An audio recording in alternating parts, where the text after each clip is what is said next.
Well, I want to talk about a couple of things today. One, I have been a student of Pakistan for many, many years, for decades, and I have written extensively on the country. I have published many books, and I have a number of views which are somewhat different from those held by other people who also write about the country. Unlike a number of other people who studied Pakistan, I remain very positive about the country's future.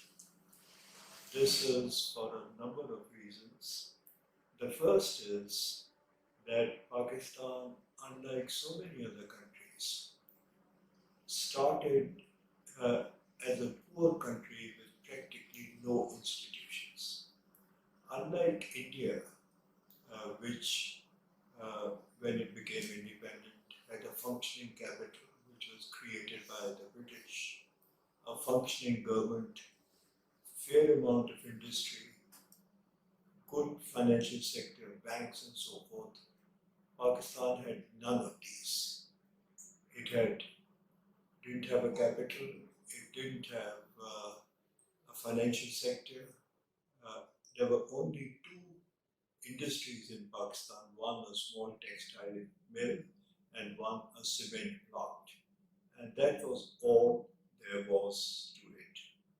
Just to give an example of the way the country started, let me mention a conversation I had with the grandson of a person who, along with two other people, were persuaded by Muhammad Ali Jinnah, Pakistan's founder, to move to Pakistan from India. He and the two other people with him were textile magnates in the western part of India.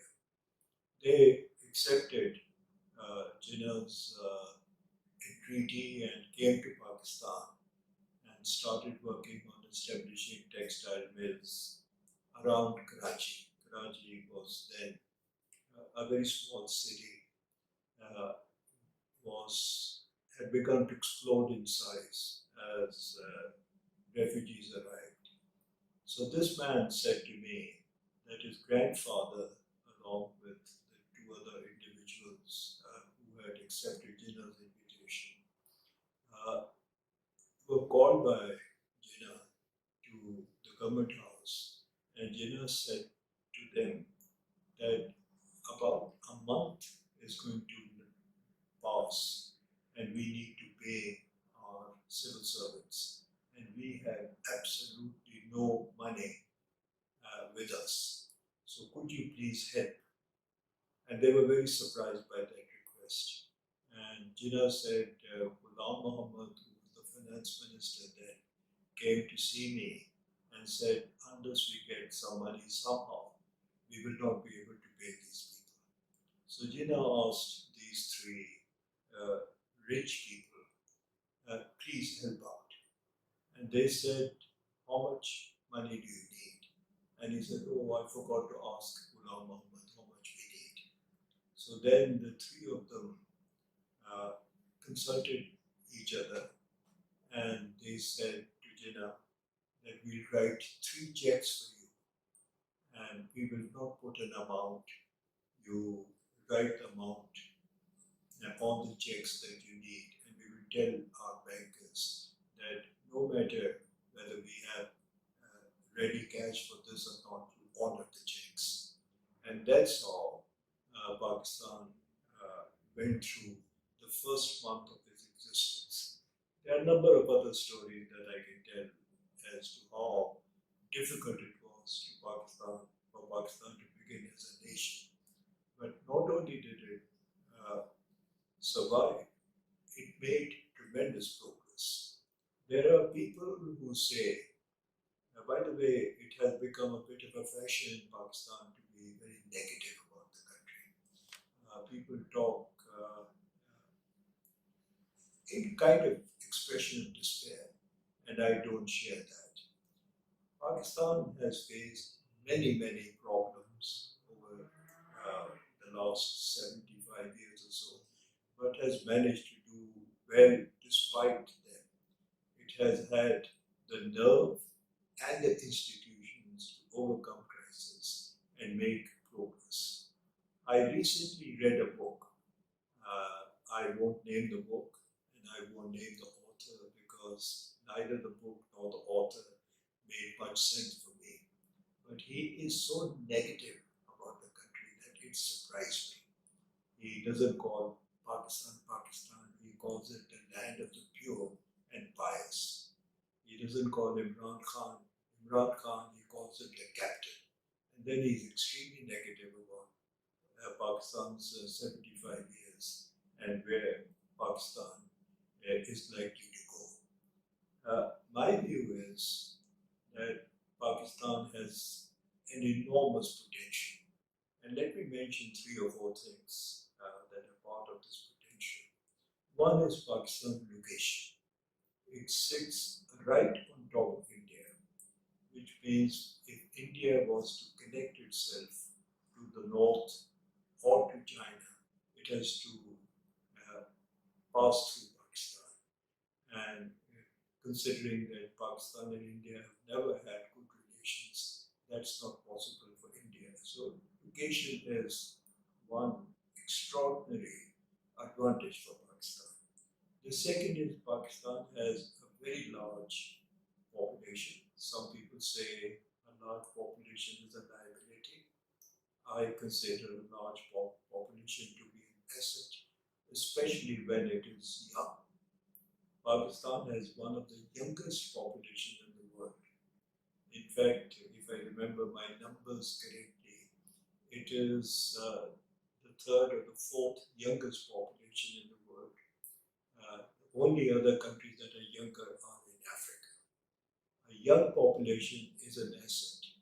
And in this population, uh, women, Pakistani women, have an extraordinary amount of both intelligence as well as the seriousness to work for the country's good. I have surprised many people by saying that Pakistani girls are brighter than Pakistani boys. Why that is the case, I don't know. Maybe there is the genes in the two sexes work differently, but Pakistani women are quite remarkable. The third thing that Pakistan has is an extraordinary rich agriculture sector. Now, there's a bit of a problem the way Pakistan has used its agriculture.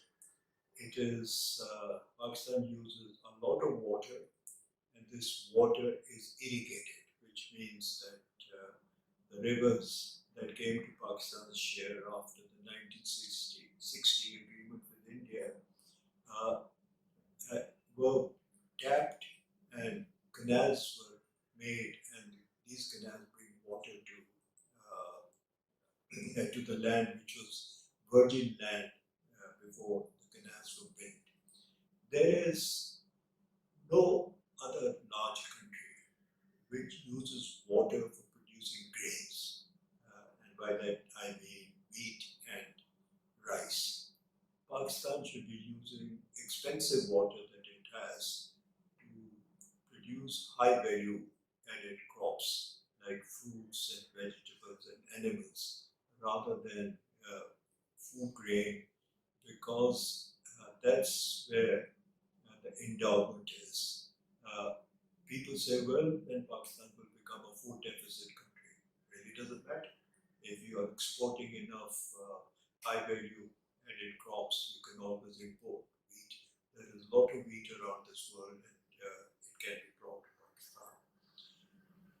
The fourth thing that I would like to mention as a possibility is that over the years, industrial structure in the world has been transformed. No longer it is the case that one product is produced in one place. Products are made in several places and then assembled. Let me give you the example of Apple.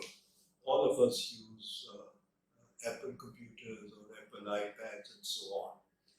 The design of these particular products is done by Apple engineers on the west coast of the United States. And those designs are sent to a very large company which is owned and managed by people from Taiwan, and that is in the south of China. They then ask for a quotation from a number of countries that have low wage labor, and they produce parts and components for Apple's products, and then these are assembled in this large company in south of China and turned into the final product. I'm giving you this example because after China has become a high wage economy, it has gone to a number of countries to produce parts and components. Although Pakistan has very good relations with China, Pakistan has not entered the supply chain. I have visited Sialkot a couple of times in the last 2-3 years, and people of Sialkot are doing some remarkable work. Leather goods, surgical instruments, sport goods are the thing that they specialize in. When I went there, I asked them whether they had explored China as a market, and they never had. So essentially, now that China is a very close partner of Pakistan, Pakistan should enter into a supply chain arrangement with China and become a part of this expanding way of producing things rather than try to manufacture all these things itself. So in sum, what I'm saying is that Pakistan has a great future, but what it needs is serious leadership, intelligent leadership, people who are positive about their country, want to work for their country, and are convinced that if they do all that, we could become we could become a tiger economy of South Asia and beat India and Bangladesh and Sri Lanka and so forth. Just by way of concluding, I'll make a prediction. The prediction is that once the China Economic Corridor is completed, Gwadar will become one of the most active ports in the world, because China, which is a large exporter and a large importer, will be using Gwadar as the cheapest way of getting its things out and getting things in, things that it needs. So in sum, essentially what I'm saying is that the people of Pakistan and the leadership of Pakistan should have confidence in the